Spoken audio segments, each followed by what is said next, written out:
स्वामी सात संगत जी, आज मैं आपके सामने अपने विचार लेकर प्रस्तुत हूँ आपकी सेवा में। मेरा देखना जो मेरे ध्यान में आया है या मुझे महसूस हुआ है कि जितने भी सत्संगी हैं या जितने भी भक्त हैं, जो भी अच्छे इंसान हैं, वो ज़्यादा दुखी होते हैं। वो ज़्यादा दुखी क्यों होते हैं? क्योंकि हम लोग चुने हुए हैं परमात्मा के, तो परमात्मा हमें इस संसार में लिप्त नहीं होने देता, इससे हमें उदासीन करना चाहता है। इसीलिए हम हमारी आत्मा परमात्मा की तरफ खिंचती है और हमारी काल भगवान परीक्षा भी लेता है ज़्यादा से ज़्यादा कि ये कितने तक टिकता है, कब तक ये भक्ति के उसमें रहता है।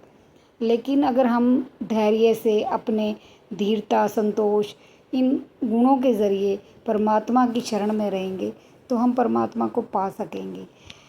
कई बार ऐसा होता है कि मैंने ये देखा है कि इंसान टूट जाता है, भटक जाता है। तो आप देखो, नदिया के साथ जो धारा के साथ बहता चला जाता है उसे मुश्किल नहीं होती है, क्योंकि इसी तरह संसार में जो संसार के लोग संसार की ही चीज़ों में लिप्त रहते हैं वो सुखी रहते हैं। लेकिन जो संसार से उचाट होकर अपने मन को परमात्मा की तरफ लगाता है तो वो धारा के विरुद्ध अपनी नाव चलाता है, यानी संसार उसको अच्छा नहीं लगता तो वो संसार से विरुद्ध चलता है। इसीलिए उस पर कष्ट ज़्यादा होते हैं। अगर आप सोचो कि मैं संसार के सुख भोग लूँ, संसार के सुखों में रहूँ, तो फिर ध्यान मार्ग नहीं है।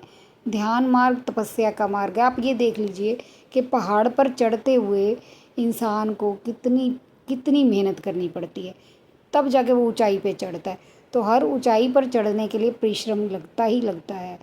हाँ, अगर आप ढलान में नीचे उतर रहे हैं तो आपको इतनी परिश्रम नहीं करना पड़ेगा। यही सारी चीज़ें हैं। ये जीवन रूपी जो ट्रेन चल रही है ना, जीवन रूपी ट्रेन, जिसे महाराज जी स्टेज कहा करते थे, कि हर कोई अपना पार्ट अदा कर रहा है तो पार्ट अदा करके ना कोई राजा होता है ना कोई रानी।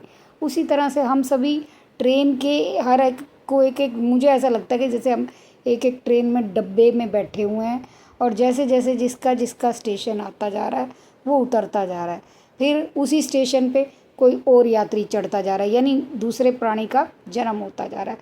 तो एक ट्रेन चलती जा रही है और इंसान उतरते जाते हैं, चढ़ते जाते हैं अपने अपने स्टेशन पे, और जिस डब्बे में हैं तो जो हमारे रिश्तेदार हैं वो हमारे साथ के उस डिब्बे में मुसाफिर हैं।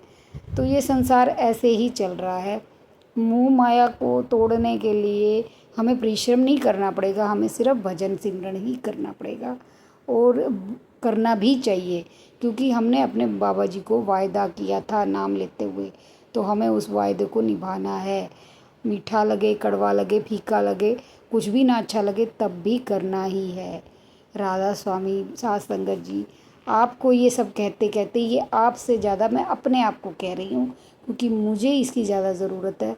मेरा भजन सिमरन कम हो जाता है, तो ये वीडियो मैंने ख़ास तौर पर अपने लिए भी बनाई है कि मैं इसे ज़्यादा से ज़्यादा देखूं और अपने आप को मोटिवेट करूं।